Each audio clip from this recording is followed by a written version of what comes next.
میں ہوں خوشنود علی خان اور مجھے گفتگو کرنا ہے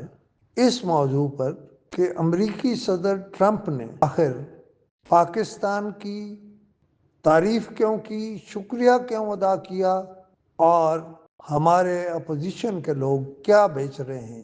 کیا چاہتے ہیں کہ داعش خراسان کے سینئر کمانڈر محمد شریف اللہ عرف جعفر کو پاکستانی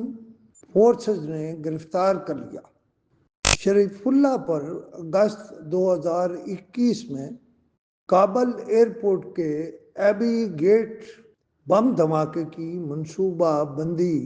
کرنے کا الزام تھا، جس میں 13 امریکی فوجی اور تقریباً 170 افغان شہریوں کی جانیں گئیں۔ کابل ایئرپورٹ پر 13 امریکیوں اور 170 افغانیوں کو قتل کرنے والے اس داعش کے دہشت گرد کی گرفتاری امریکہ کے لیے ایک بہت بڑا چیلنج تھی، جس میں پاکستان نے انہیں مدد دی۔ لہذا ٹرمپ نے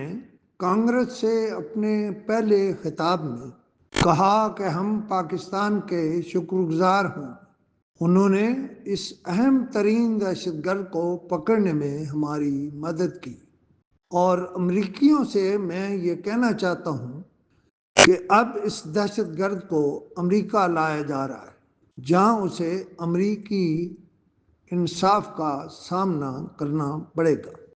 میری اطلاع یہ ہے کہ 10 دن پہلے شریف اللہ، جسے جعفر بھی کہتے ہیں، اسے گرفتار کر لیا گیا تھا۔ پاکستان اور امریکہ کی ایجنسیوں کے درمیان اس پر رابطہ تھا، اور پہلی بار امریکہ کے صدر ٹرمپ نے اعلان کیا کہ شریف اللہ یعنی جعفر کو گرفتار کر لیا گیا ہے۔ یقیناً پاکستانی ایجنسیوں نے انہیں اس کی مہلت دی کہ وہ اس کی گرفتاری کا اعلان کریں۔ پاکستان میں تو یہ کھیل چل رہا تھا کہ رچرڈ گرنیل یہاں پاکستان کے وائسرائے بنے ہوئے تھے یا بنائے گئے تھے، اور عمران خان کے حامی رچرڈ گرنیل کے ہر بیان کو اتنی اہمیت دیتے اور روزانہ ٹویٹ سے اور مختلف ویلاگ سے انہیں شکایت کی جاتی، لیکن ٹرمپ نے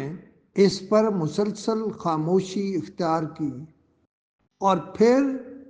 پہلی بار پاکستانی حکومت کا ذکر اس طرح کیا کہ انہوں نے پاکستانی حکومت کی تعریف کر دی۔ ہمارے سوچنے کی بات یہ ہے کہ آخر اتنا عرصہ وہ ہم کیوں خاموش رہے، جن کے بارے میں یہ کہا جاتا تھا کہ وہ عمران خان کے ذاتی دوست ہیں، لیکن جب وہ پہلی بار بولے تو بالکل ہی الٹ بولے، بالکل ہی الٹ بات کی، اور پاکستانی حکومت کا شکریہ ادا کیا۔ یہ وہ حکومت ہے جس کی شکایتیں رچرڈ گرنیل کو لگائی جاتی تھی، لہذا اصل بات کچھ اور نکلی۔ مجھے نہیں معلوم کہ اگلے کچھ دنوں میں ٹرمپ کا رویہ کیا ہوگا، لیکن اب تک کے تمام اس پراپیگنڈے کو ٹرمپ نے زیرو کر دیا ہے، جس میں کہا جا رہا تھا کہ آج پاکستان کے لیے ٹویٹ آ جائے گا، آج پاکستان کے لیے بیان آ جائے گا۔ میں صرف یہ کہنا چاہتا ہوں کہ سوشل میڈیا پر اس طرح کی باتیں آپ ضرور پھیلائیں،